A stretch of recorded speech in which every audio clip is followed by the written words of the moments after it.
Y'all need to stop knocking Odell down off that. I know, Welcome he back. wants to Did not take long for Grayson to get caught up in another kicking incident in the second game back from suspension. He did that.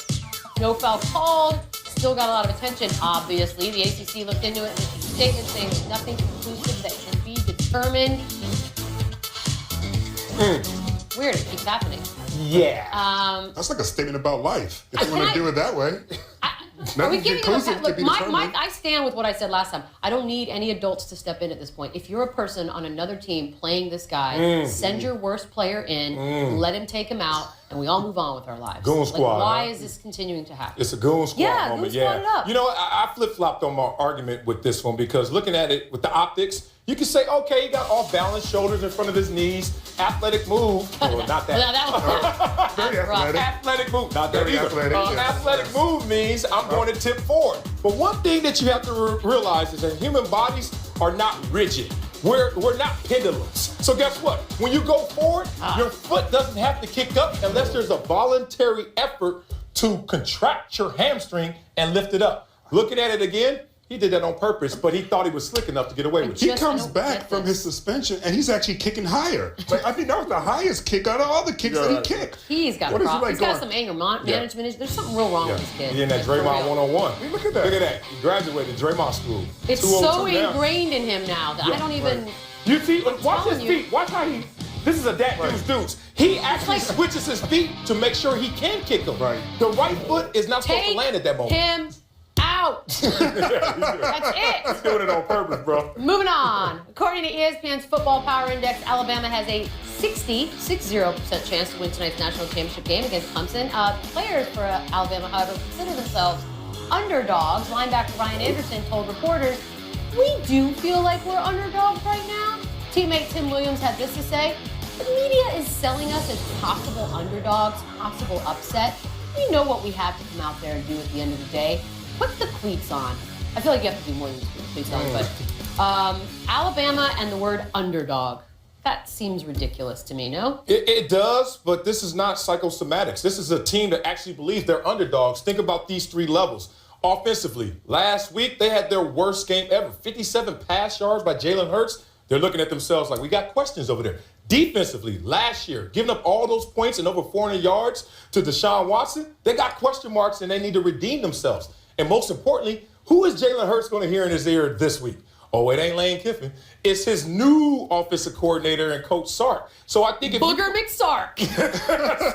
if you put all those three things together and mix it up, it could be a scenario where you're thinking you're an underdog. I mean, you need to walk into this game. They do need to walk into this game thinking they're an underdog to make sure they don't take them for granted. Because you're right. Last year, they could have lost that game. And by the way, Deshaun threw for 400 yards. He didn't have his best receiver. Guess who's showing up? The best receiver. The one that just got 1,200 yards this season. So they need to be worried about that. And I wouldn't even look at what they did against Ohio State as enough to be in fear, though that was pretty scary. The defense has given up less than 14 points a game since their one loss. So the defense is going to be tough. Hurts is not that great of a passer. He likes to beat you more with their legs. If they force him to throw the ball more, they could be in trouble. I agree with that. I hope you're not bringing all that information to the MegaCast. That was too much. No. Too many numbers. Just a Ciroc bottle. Yeah. I'm going to say, go team, MegaCast, go team. ESPNU. Is that legal? That's the cool room. You're going to want to watch that one. Anyways, next up, that was just an impromptu promo. The Lions lost to the Seahawks Saturday, 26-6. I'm sorry, LZ. There were quite a few controversial calls during the game, including a face mask that wasn't called,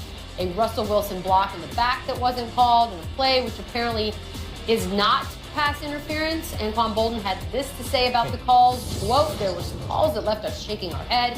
Anytime you come into a place like this, you know you have to play more than just the team." Ooh. Refs against the Lions, do tell. Right. Well, first of all, the worst call this weekend was calling fences hitting fences. Let's get that out the way. That was the worst.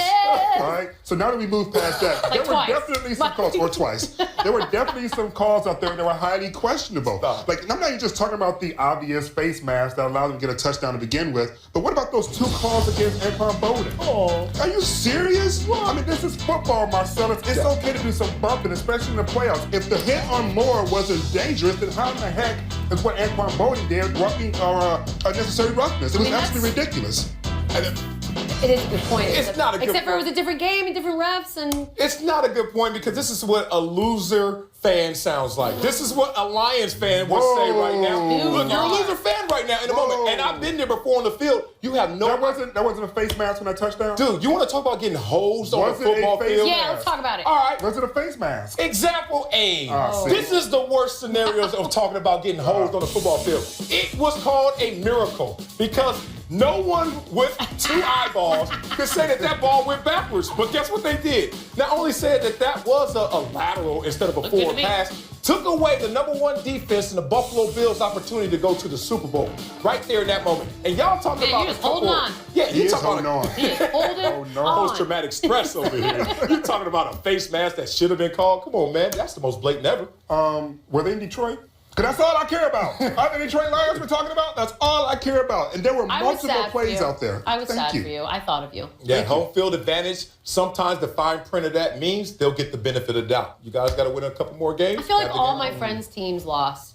It was a rough weekend for Oh, yeah. everybody. All the road teams. No We're going chance. to all go see Hidden Fences together. Feel Oh, better. such a great movie about the fences that are hidden.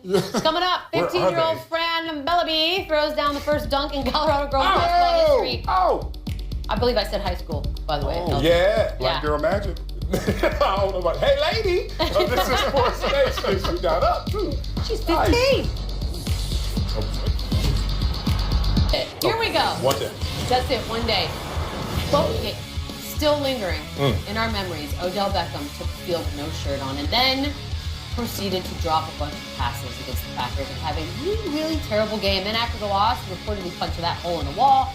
The New York media having a blast with all of this, as they would. Shipwreck, writes the New York Post. Hey, Odell, your thoughts on people bringing up that vote? It started before the game, though. It happened early, and it did a great job at putting it in people's mind that, okay, now if the Giants lose, it's because you went to Miami. It doesn't really connect to me. There was nothing that can connect 7 days ago to today and how we came out and played and executed. There's just nothing in the world that's not realistic. I think it did a great job at creating distractions for us. And it's unfortunate. That's just the way this world is. Oh, Odell's in this world the worst. It's fair to connect that boat trip with what happened yesterday. Absolutely not. Marcellus.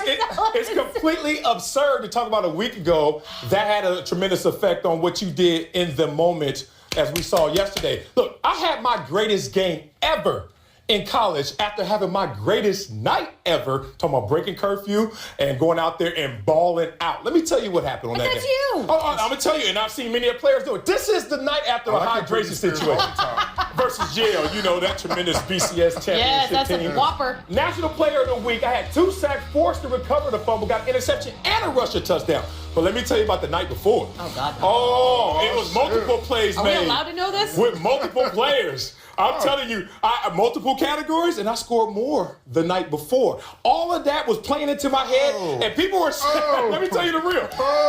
Everyone wants to connect it. Oh, my God. Even myself, I'm like, how am I going to play in the moment? You know how you play in the moment? How you play in the moment. Don't go back a week or the night before. Was that on social media on. when you were scoring more than you scored? Was Man, thank God. Was that on Instagram? Nah. Was that on Twitters? Nah. Was that on the Facebook? Twitters. Because that's what you did, Odell. You put it out there for us to talk about. So you can't now be a victim because we're talking about it. Now, personally, I don't think what you did a week ago necessarily affects what happened on the field. He could have been practicing catching. He could have practiced. He could have brought his Clearly hands to the that wasn't game. happening. He didn't bring his shirt. He didn't bring his hands either. But here's the thing. Maybe they're cold. When you start this fight, the media is going to finish it. Thank you. So you should have expected us to go at it. Yes, listen. Yo, can I get that little stand-in to help illustrate what I'm talking about? When you pretend I'm not as dealing if with you y'all. are all that, and then you go and you drop touchdown passes, we're going to talk about you. We're going to make fun of you. We're going to put a crying meme on your face. You really Wait, going to do that? but this is It's been done. this is a lesson to This is really kids. funny, Marcellus, I love this. you might be the exception to the rule, Oh, and no, I I think there wasn't. are some people that excel no matter what.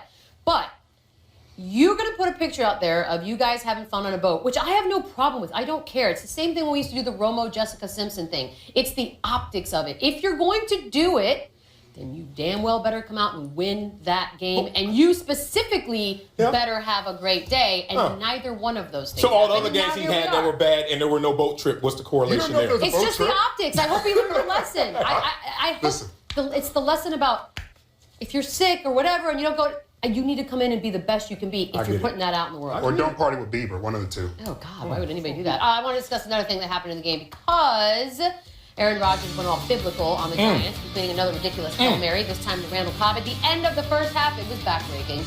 Pass sent the Packers in the break with an 8-point lead, crushing Giants fans everywhere. He seems to do it a lot, LZ, but these Hail Marys. How much skill, how much luck? All skill. Okay. I don't even want to call them Hail Marys anymore. They're long passes with a lot of air underneath because they seem to be going right to the person. They seem to be going right to this receiver's hands. They're not being bobbed around by a bunch of different people. There's not even jostling happening. It's like a direct pass. It's a direct reception to his receiver. So I'm just going to start calling them long passes. Well, I'm going to call them A-bombs because you know what? They're not Hail Marys. This is a skill being manifested because a guy has figured out the art and the science of a Hail Mary play. You heard him talk about it post-game. He throws it higher than others. And we're used to seeing this in practice, but we're not just seeing these numbers.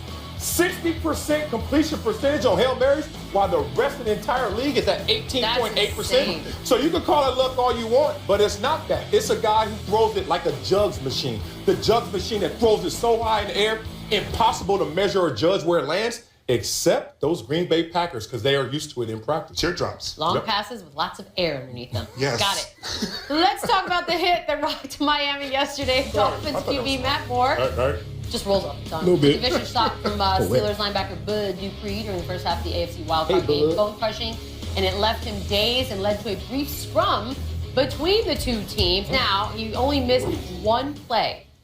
That, I'm sure, will be a topic of conversation later on. But was the hit by Dupree dirty or not? No, it wasn't dirty. People got to remember in football, unintended consequences will occur in a violent sport, especially when you're dealing with a player who has a descending pad level. I got caught by Peyton Manning one time because he was getting hit and he started to lower his body. So Dupree's coming in top speed, amazing hit. But then as Matt Moore is starting to get smaller in the moment, he doesn't make that adjustment. He didn't actually intend to hit him in the chin, barely got him in the chin. It was right here with a little unintended consequence to the chin. Man, it looked like it hurt to me. I mean, but it didn't look dirty. It didn't look dirty. I can understand being upset, but if you're that mad and you're on his team, you should have did a block for him. Or he should have ran out of bounds. I mean, you could have a lot of things. There's two solutions, right? Well, yeah, and then another solution is not to put him back in a play later. That's, I think, what is going to end up being a problem. I'm sure he passed the concussion protocol just fine. Oh, yeah. I'm sure. Can you see me? Yeah. Yes. All right. Yes. Go back. Our starter is hurt. Can you play? We got nothing else. You're good. We need to talk about men with no shirts on again, please. Thank you. It was not just Odell, Beckham, and the rest of the Giants receivers who chose to warm up with no shirts on. Ryan Shazier of the Steelers also chose to get ready shirtless. Now, personally, Michelle Denise Beadle thinks this looks stupid, but I didn't play football. So, is there any practical reason to do that? You're looking at the wrong person. Oh, yeah.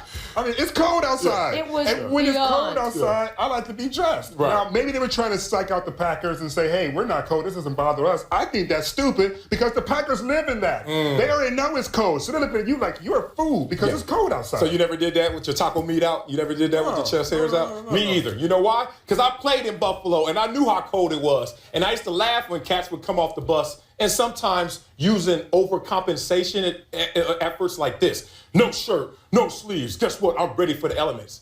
What you just told me is that the elements are already in your head because who are you answering to say this is not cold? Not that, the element. Like, it's cold to every single player, but now you're going to act like I'm ready for the battle. The pregame battle with the weather's still going to be there. So this overcompensation is an old trick. And usually it comes back to haunt the players that do it. It screams inexperience. Absolutely asinine. And immaturity. Because you know what?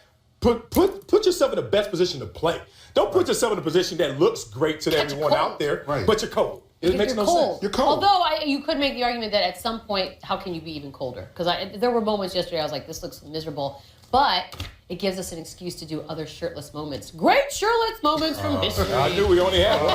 Tebow. He looks cold. And it's in slow-mo, which is like for real. 3 shirtless moments. Oh, yeah. Our good friend T.O. We need T.O. right now. We need look at that. Yeah, look at Ab that. game on. He Cocoa can butter. still do that, by the way. Nothing but cocoa. And the best, save the best for last. Sweat. Yes. Oh, yeah. Is My that spirit animal. Hey, those are abs, though, somewhere in there. There's some abs in there, for real. Yeah, that's what I tell myself all the time. I'm like, somewhere.